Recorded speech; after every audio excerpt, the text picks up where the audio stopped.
Fala galera, eu sou a Ana Paula, eu tô no último ano de História na Unesp. E no semestre passado eu fiz um Instagram, que é o Eu, a Contracultura, para tratar sobre contracultura nos Estados Unidos, que a gente estava tendo a matéria de História dos Estados Unidos.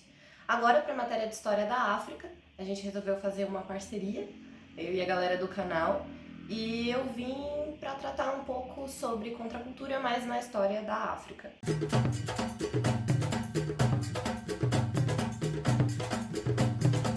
Quem já acompanha o canal percebeu que eles já começaram a trabalhar na perspectiva da história da África, já que nós tivemos a matéria de história dos Estados Unidos no primeiro semestre, agora nós temos essa. E isso já foi explicado no primeiro vídeo do segundo semestre pela Beatriz e pelo Marco Antônio. Então, quem ainda não assistiu, dá uma pausada e assiste, porque ele é importante também para trabalhar o que a gente vai fazer agora. Trabalhar com um movimento de contracultura na história da África é muito diferente e é um desafio maior que trabalhar com um movimento de contracultura na história dos Estados Unidos. Até porque a África é um continente e é muito errado que a gente se refira a ela como se fosse um país, e isso dá a impressão de que a gente passa por cima das diversas culturas e línguas e até dos países que compõem o continente. Então a gente vai ter que fazer um recorte temporal muito específico, mas nos Estados Unidos isso também aconteceu, né, que isso é ali a década de 60. E aqui vai ser quase o mesmo recorte, mas um pouco mais pra frente, só que também com um recorte espacial num único país, num país específico, que é a Nigéria.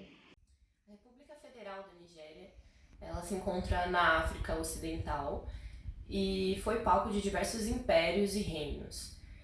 Como um Estado nacional, como nós conhecemos hoje, ela nasce, na verdade, a partir da colonização britânica, né? Então, quando os britânicos invadem aquela parte da África, é quando começam a se estruturar as formas de governo de um Estado como nós conhecemos hoje.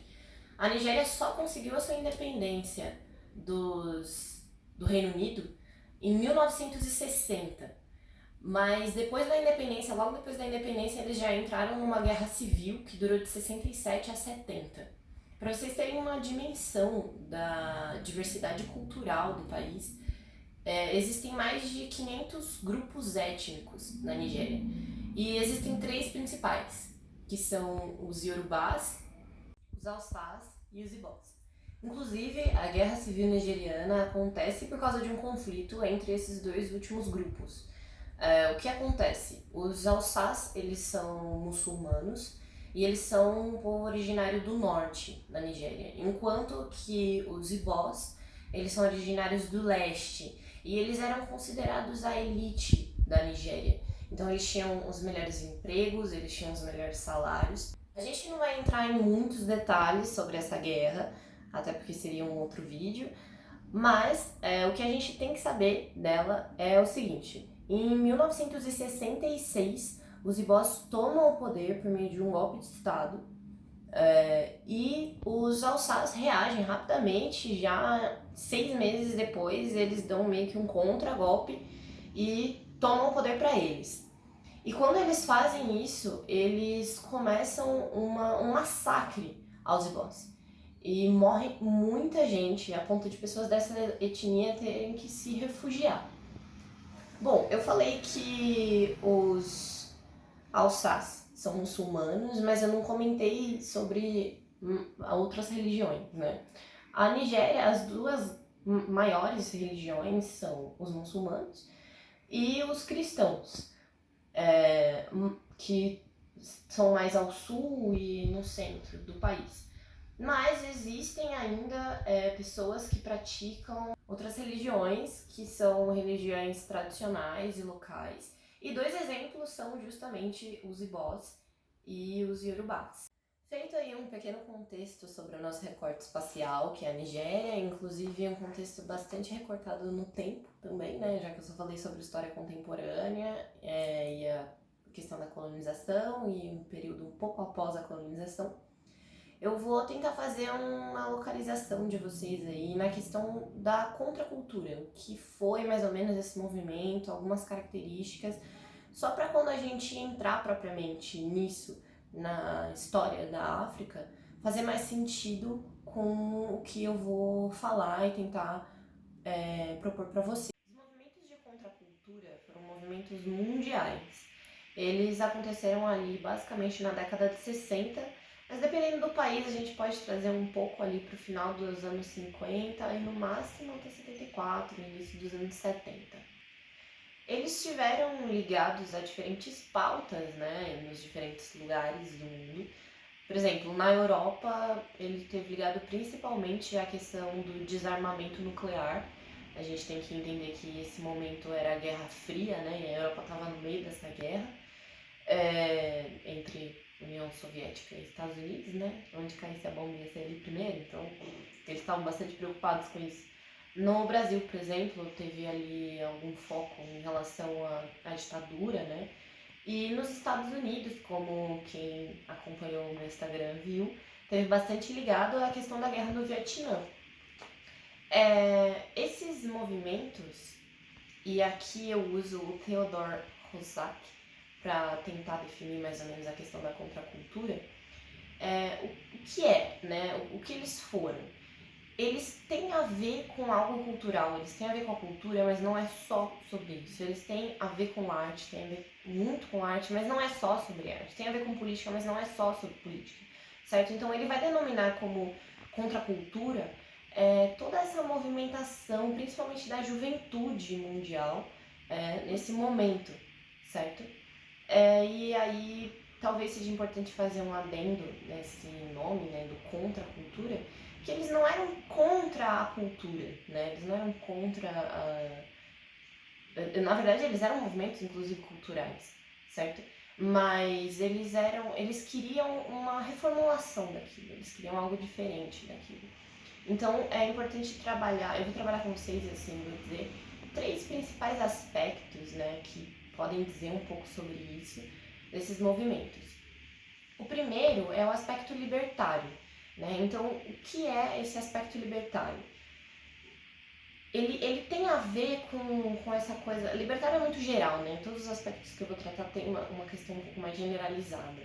Mas ele tem a ver com essa questão de libertar mesmo. Então, por exemplo, ao mesmo tempo que eles eram um movimento anticapitalista, eles lutavam por direitos civis, que são direitos liberais, né?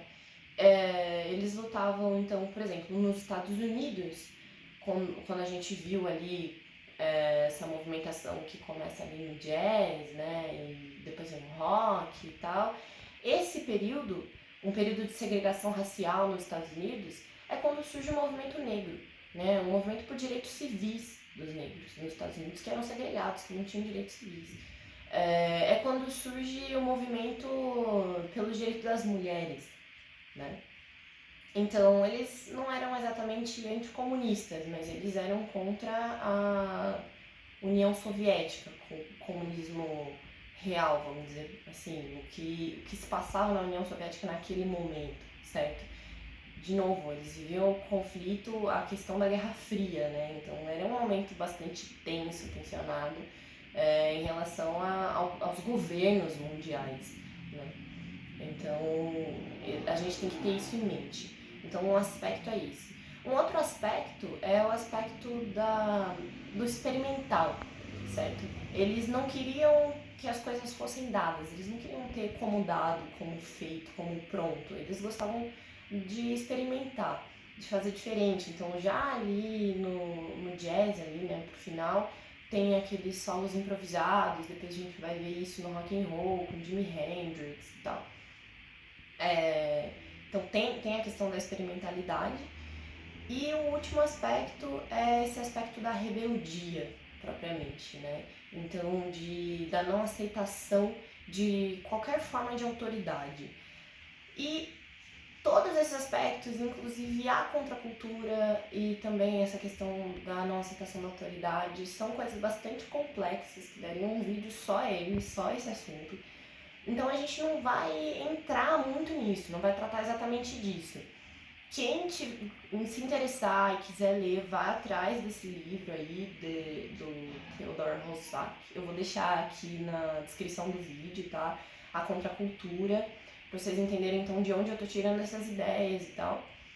E é muito importante, muito interessante.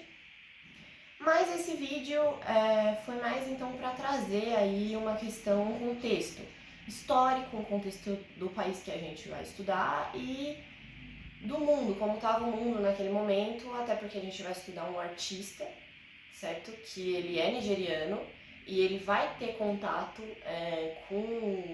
com esses movimentos sociais na Europa e vai levar isso para o país dele e vai então levar a contracultura, por assim dizer, para a Nigéria. Ele vai levar um outro olhar desses movimentos para lá, né, para um país africano.